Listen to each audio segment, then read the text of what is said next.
Olá, seja muito bem-vindo, você que luta pela restauração do seu casamento, para você que está na busca pela restauração da sua família, ou para você que de repente foi direcionado para este vídeo. Seja muito bem-vindo, faça daqui o seu lar, a sua casa, e deixa eu te contar um pouquinho por que tantos casamentos como esses aqui, ó, como esses aqui, estão se deteriorando.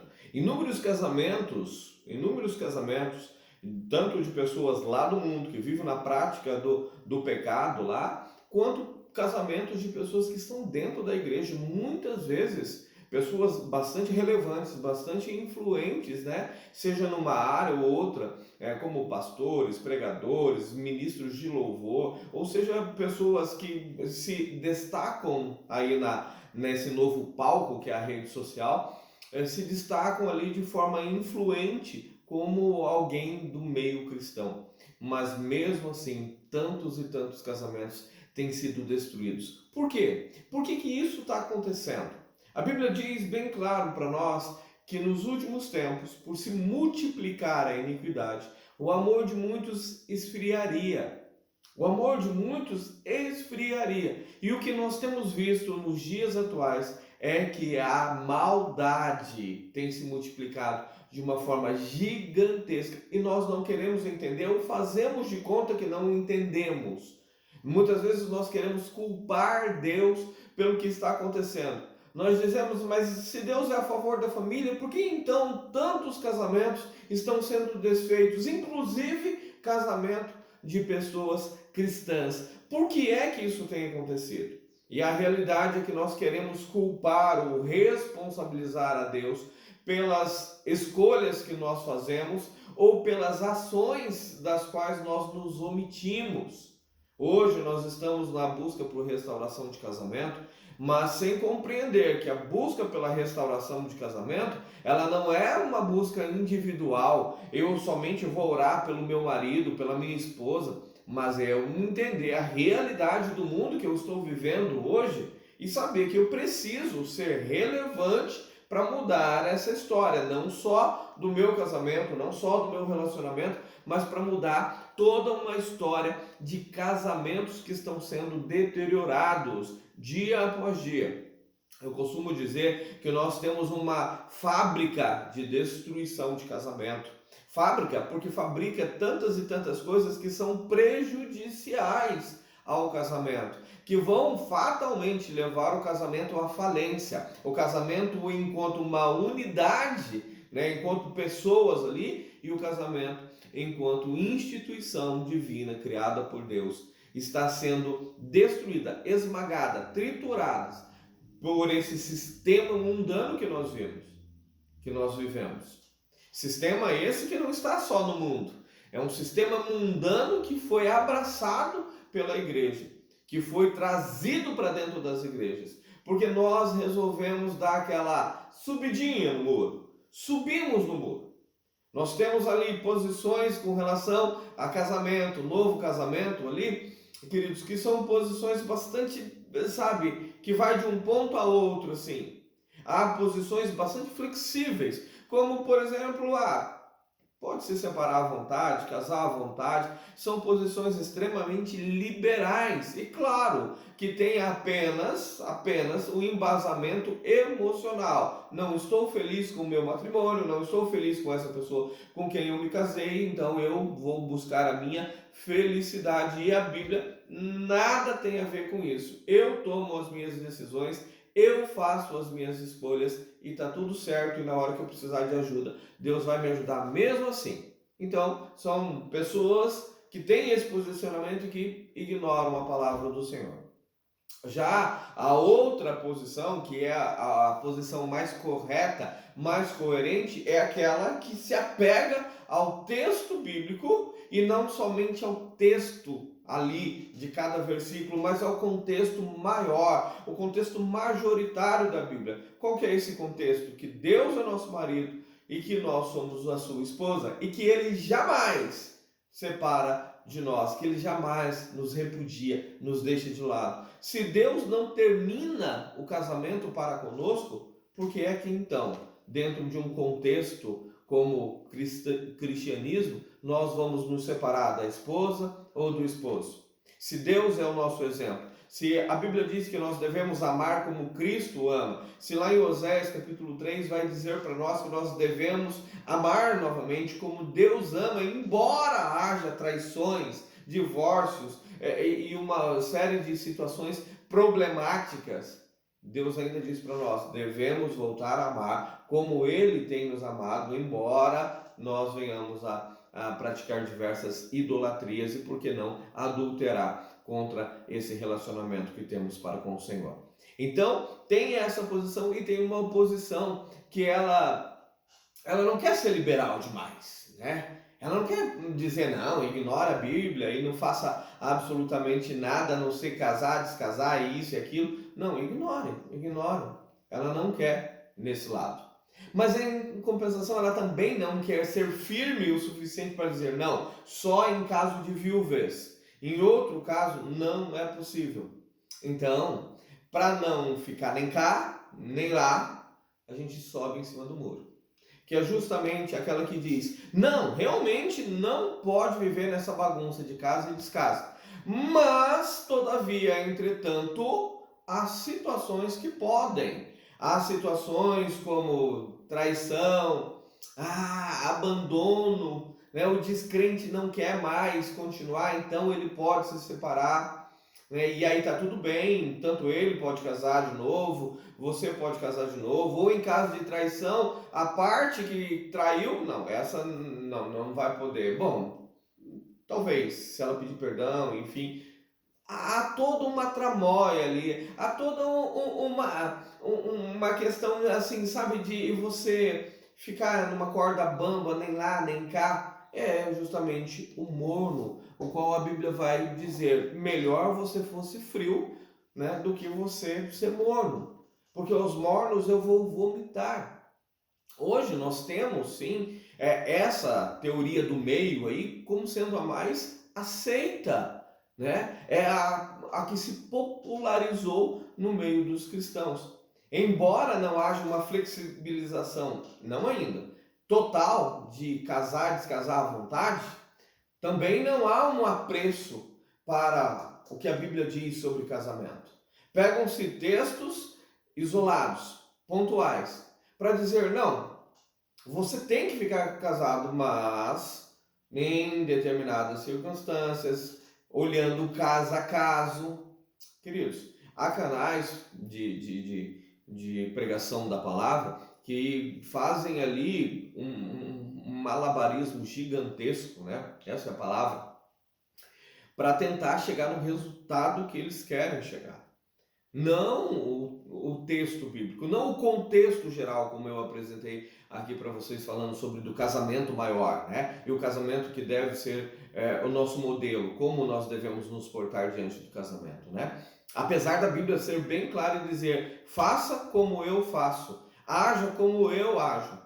Muitas pessoas dizem, não é bem assim, não é desse jeito. E aí trazem uma questão prática para que você analise, não segundo os princípios bíblicos.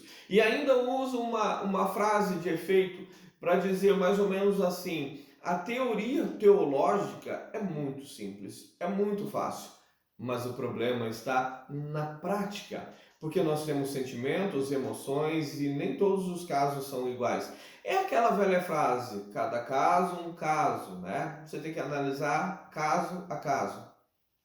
Só que se nós formos analisar caso a caso, nós vamos cair naquilo que a Bíblia diz, controle os seus sentimentos, domine eles, porque eles serão contra ti. O pecado já está na porta, está batendo ali.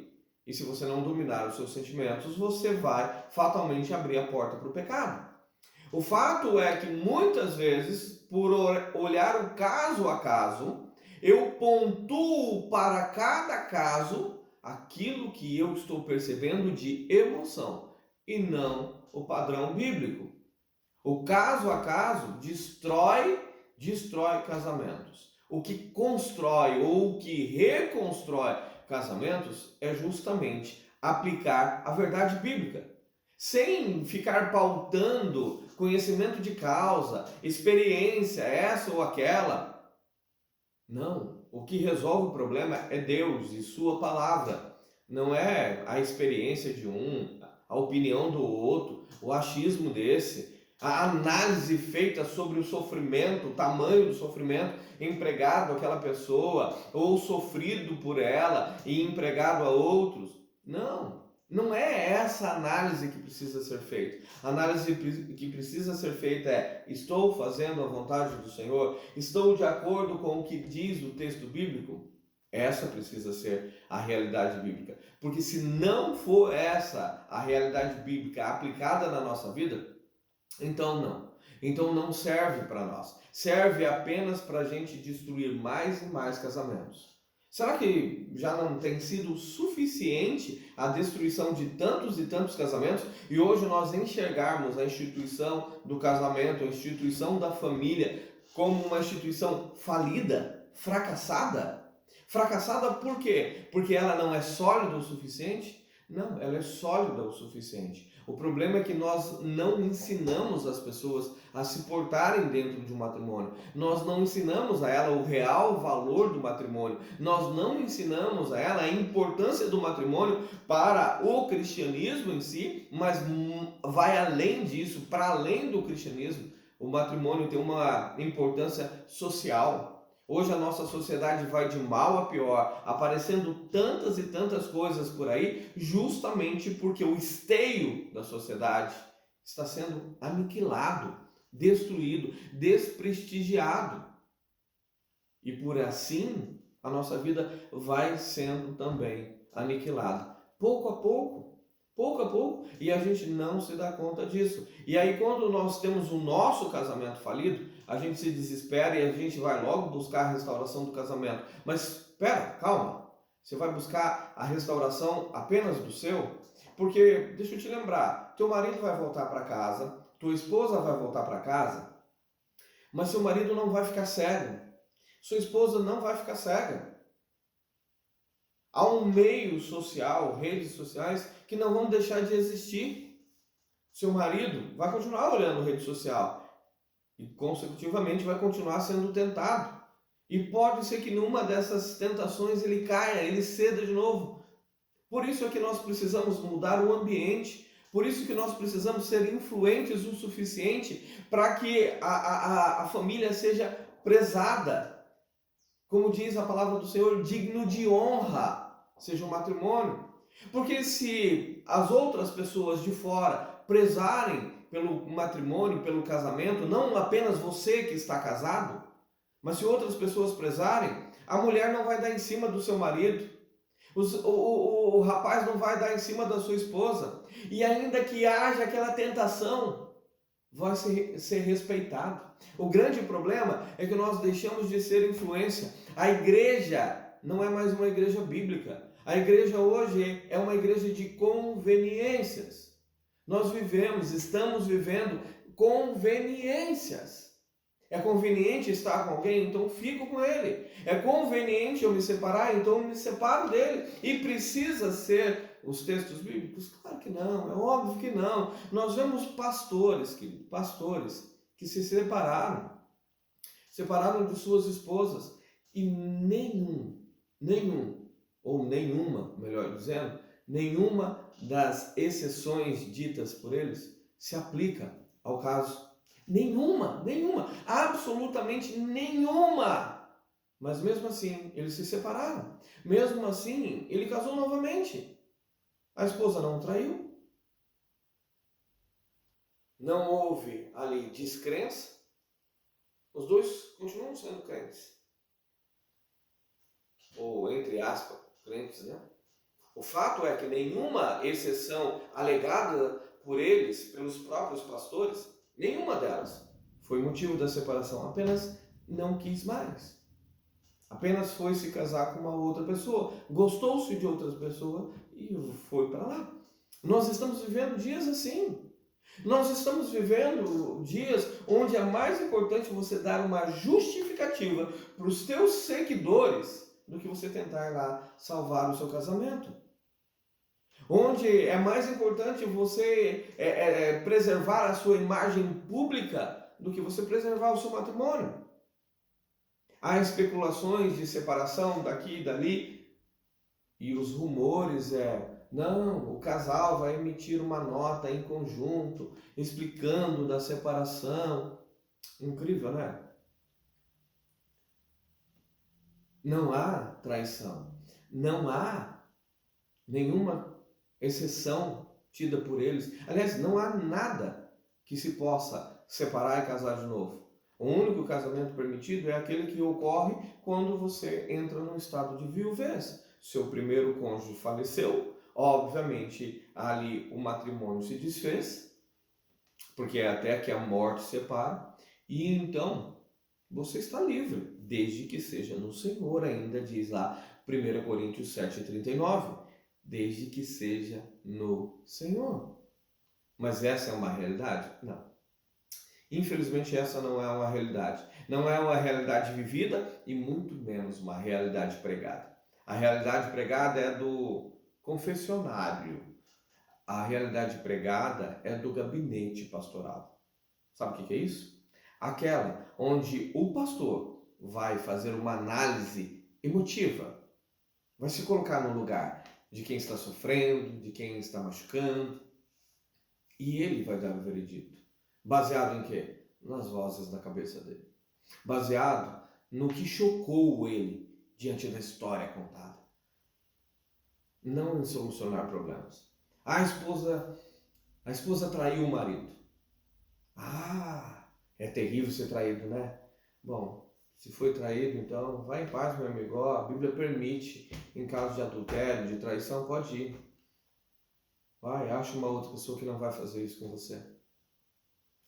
E quanto a você, moça, não devia ter feito isso, né? Mas vai lá, passa um tempo de boa, passa um tempo tranquilo e depois você pede perdão para Deus, resolve seus problemas internos, seus problemas emocionais.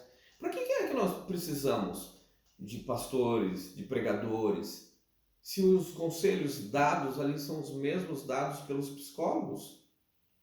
Por quê?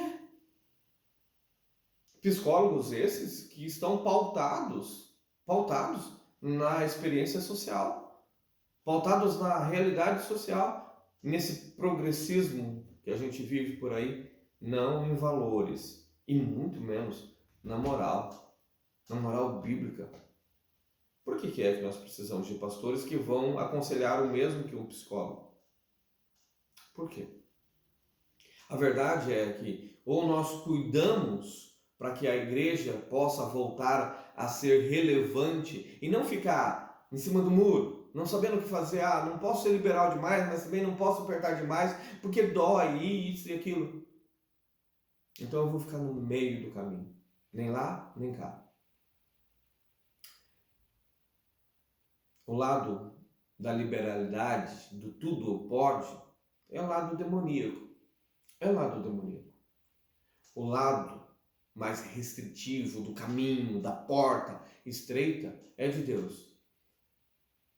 Ficar em cima do muro, o muro é Satanás quem fez. O muro é dele. Então, você não está do lado certo. Comece a pensar, comece a refletir. Não é apenas sobre o seu casamento.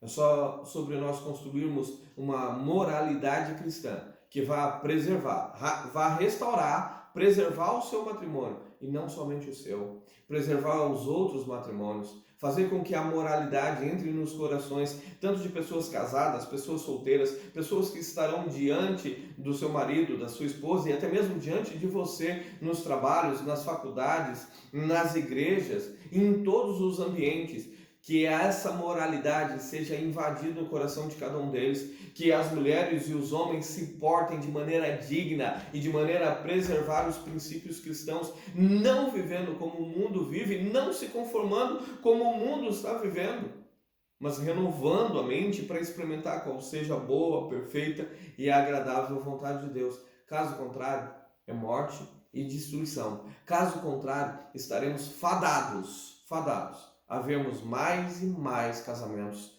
destruídos. Não só o seu, não só o meu, mas muito, muito mais. Porque há uma fábrica para se destruir casamentos.